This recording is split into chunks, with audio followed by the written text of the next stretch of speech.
It's Mahia May.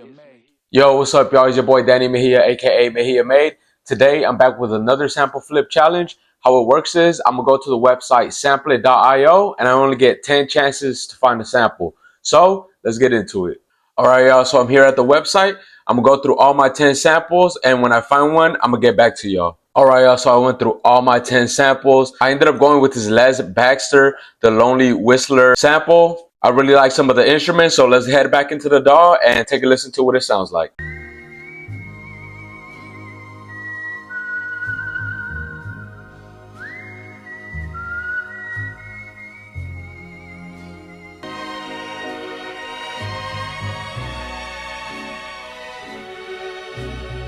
All right, y'all, so let's go ahead and get started with the breakdown. The first thing we have are these drums right over here. So I was looking for different drums, kind of going through all my drum kits. I ended up coming across this small little 1-bar loop, and I decided to chop it up. So let's go ahead and listen to what it sounds like. So once I had gotten all my parts, I ended up rearranging that loop, and this is what I came up with.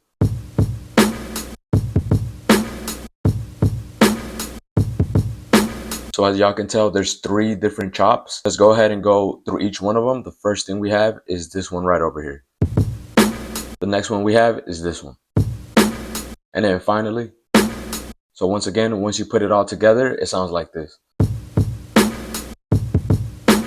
So once I created that drum loop, it sounded really good to me, but I did feel like it was missing some bottom end. So I decided to layer it with another kick, and this is what it sounds like. So one thing I did to this kick, just to make it hit a lot harder, I did turn on this clip button over here and I boosted it by 1%, just enough to give it an extra knock, but not enough to clip it. So once I put the drum chops along with that extra kick, they both sound like this.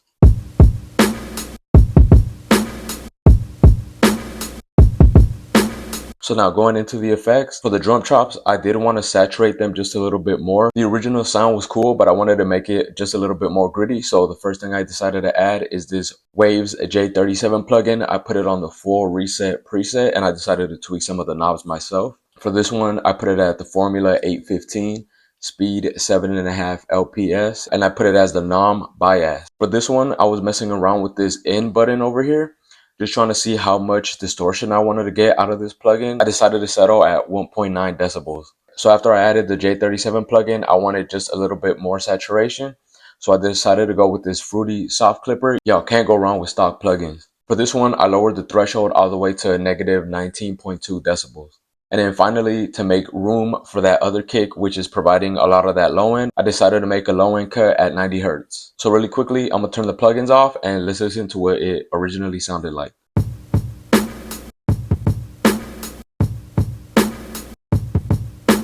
And then with the plugins turned on,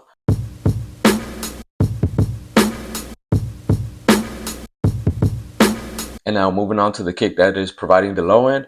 The only thing I did to it is deduct some of that top end down to 8 kilohertz just to make it mesh well with the other drum chops. So once I had added effects to the drum chops and that extra kick individually, I decided to route them into this bus channel called drums so that I can further compress the both of them and make them sound even more cohesive. So the plugin I decided to do that with is this G Master Bus Compressor by Waves. What I did is add some very light compression. I put the attack at the slowest setting, the release at the fastest setting. I left the ratio at 4, and then I raised up the threshold just a little bit just to get about 2 decibels of compression. Let's move on to the sample. All right, y'all, so now for the sample, I was really trying to figure out a way to approach the sample. I wasn't really sure whether I wanted to chop it, like chop little individual parts and then piece it all together, or just take a more basic approach and loop a certain part of the sample. I did try the chopping method, but honestly, I wasn't really coming up with anything, so I decided to loop this section over here.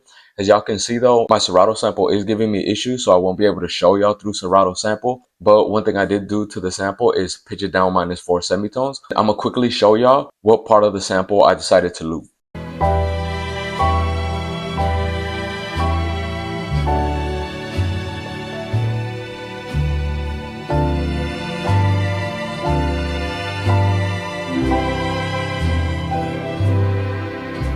So once I had ran it through Serato sample, I pitched it down -4 semitones. This is how I ended up chopping it.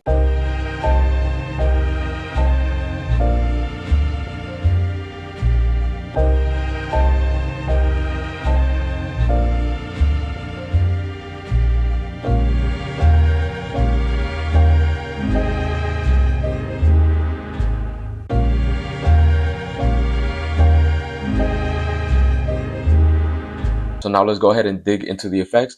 The first plugin I decided to add is this Fruity Balance. This one is super straightforward. All it's doing is giving the sample extra volume. Next up, the sample itself didn't really have a lot of low end. Because the drums were just so gritty, I did want the sample to have some type of low end instead of me having to play in a bass line. So what I decided to do is add this R-Bass plugin right over here. I moved the frequency down to 60 Hertz, and then I put up the intensity up to negative 5.5. And then finally, I decided to add this C6 compressor, but how I'm using this plugin is basically as a sidechain. And then finally, I decided to take some of that top end off down to 13 kilohertz. So really quickly, just so y'all can see what this R-Bass is doing, I'm gonna turn it off.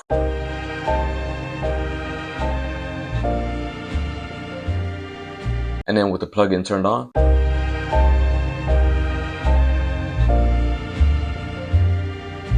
so yeah, you guys, this was a super straightforward beat. I didn't really see where else I could take it. I'm gonna go ahead and play the beat in full and y'all let me know what y'all think.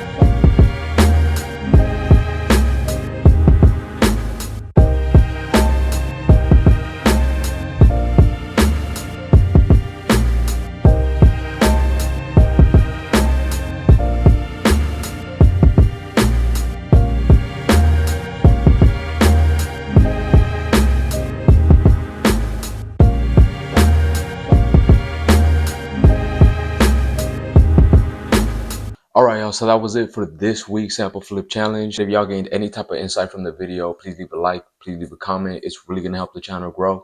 If y'all are new to the channel, I put out 4 videos a month. That's 2 beat breakdowns. I break down my own sample, and I also do a sample flip challenge just like I did today. I'm gonna catch y'all next week for a new video. Until then, stay blessed.